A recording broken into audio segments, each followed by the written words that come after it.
Hi అండి. అందరికీ నమస్కారం. Welcome back to my channel. ఈ వీడియోలో ప్రభుత్వంతో ఉద్యోగుల చర్చలు సఫలమండి.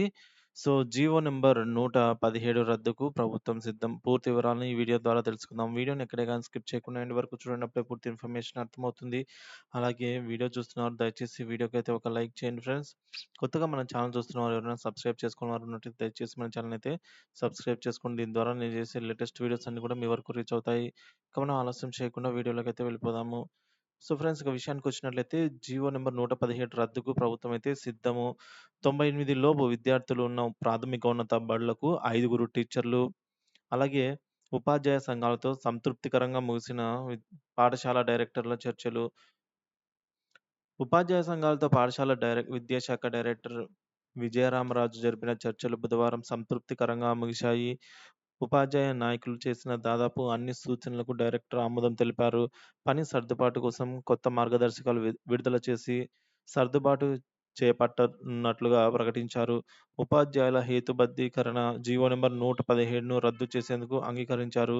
సర్దుబాటుపై ఇటీవల విడుదల చేసిన మార్గదర్శకాలపై ఉపాధ్యాయ సంఘాలు అసంతృప్తికరంగా వ్యక్తం చేసినందున ఈ ప్రత్యేక సమావేశాన్నయితే నిర్వహించారు.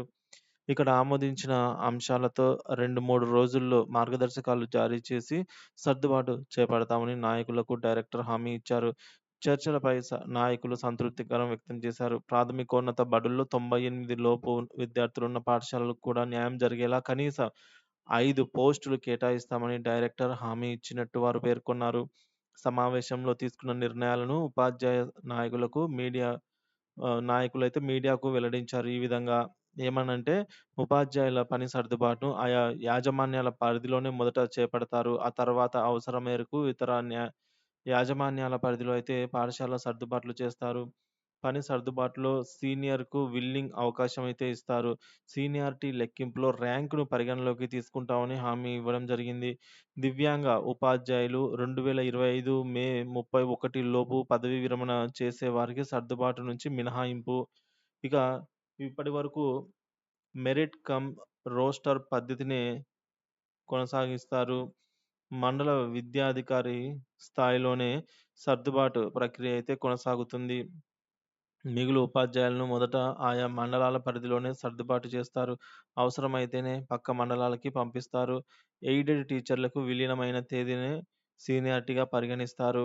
కర్నూలు జిల్లాకు ఎక్కువ అవసరం ఉన్నందున ప్రత్యేకంగా విద్యా వాలంటీర్లను నియమించే విధంగా ఆలోచన.